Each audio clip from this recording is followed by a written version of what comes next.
सबको समस्त निषाद भक्तों को ये गुड्डू निषाद आपके चरणों में कोटि कोटि प्रणाम करता है। जय निषाद। ऐसी कोई गली नहीं जहां निषादों की चली नहीं।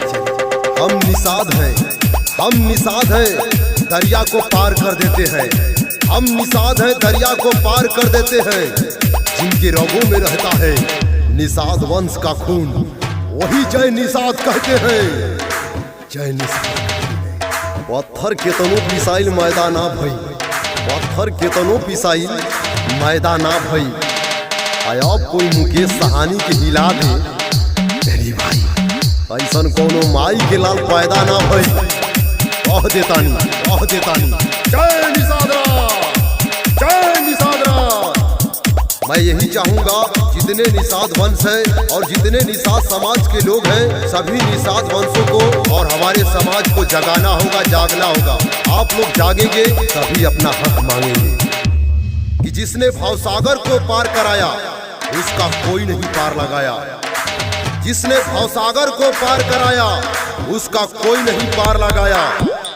आज सोए हुए निषाद वंशों को आज सन ऑफ मला मुकेश सहानी ने जगाया। जय निषाद राज, जय निषाद राज, जय निषाद राज।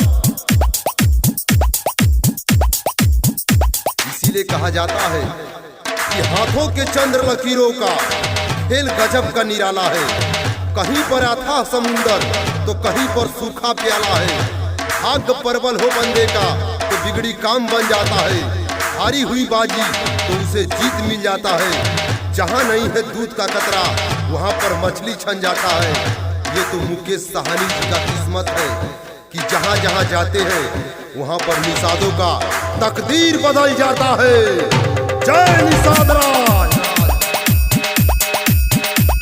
जय निषाद राज। इसीलिए कहा जाता है कि कब तक जीवन बिताएंगे नदी के किनारे में, कब तक जीवन बिताएंगे आप लोग नदी के किनारे में।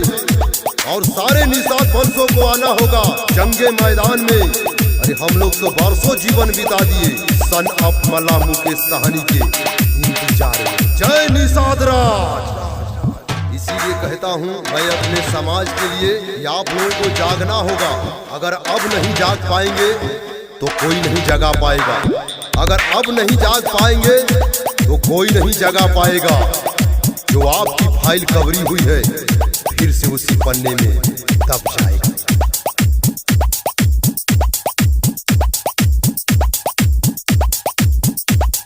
पत्थर केतनो पिसाइल मैदाना भई, पत्थर केतनो पिसाइल मैदाना भई।